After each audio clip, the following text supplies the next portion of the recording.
Ever felt your heart race or your mind go blank the moment you have to speak English?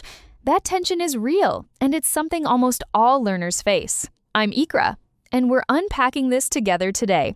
I'm Aman, and honestly, nervousness when speaking English hits me every time, especially in new situations. If you've been there too, stick around. We'll dig into why it happens, what you can do about it, and share some tricks to boost your confidence. So here's the promise. By the end, you'll understand the roots of your nervousness, hear relatable stories, learn practical strategies, and get a step-by-step guide to feeling bolder when you speak. We'll start by exploring where that anxiety comes from, then talk about common triggers, share how we personally cope, and finally, wrap up with actionable steps you can try right away. That actually reminds me, when I first started learning English, the biggest fear was messing up grammar or pronunciation. It's almost like there's this invisible pressure to sound perfect. I relate to that.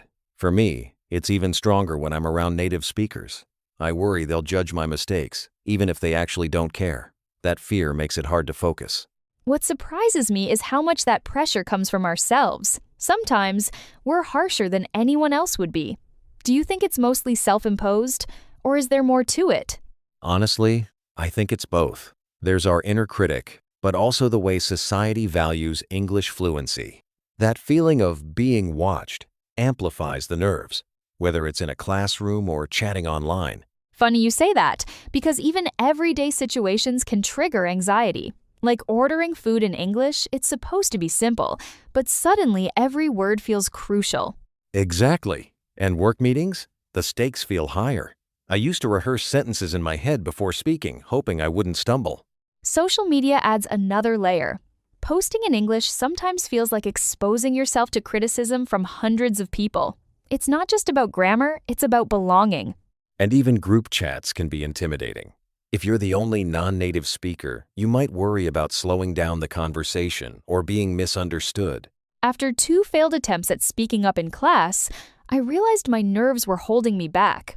But then, I tried practicing with just one friend, which made a huge difference. I had a similar experience. The first time I joined an English club, I barely said a word.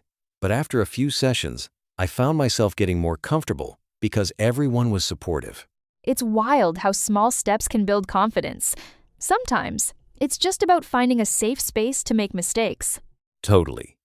I started keeping a journal in English, which let me express myself without any pressure. It's not about perfection, just progress. So let's get tactical.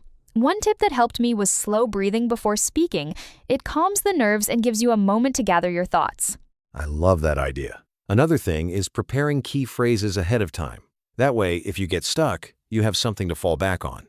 Role-playing situations with friends is another favorite. It makes real-life scenarios feel less scary, and you get immediate feedback. And don't forget positive self-talk. Reminding yourself that mistakes are just part of learning can shift your mindset from fear to curiosity. Let's wrap up. First, nervousness is normal and happens to almost everyone learning English. Second, triggers often come from social situations, but they're manageable. Third, building confidence is about small, consistent actions. So here's your action step. Find one low-pressure environment like a supportive friend or an online group and practice speaking for 5 minutes. Notice how your nerves shift. Thanks for joining us today. Keep practicing, stay curious, and remember, progress always beats perfection. And if you like this episode, share it with someone who needs a confidence boost. We'll see you next time on Learn English with Easy Way.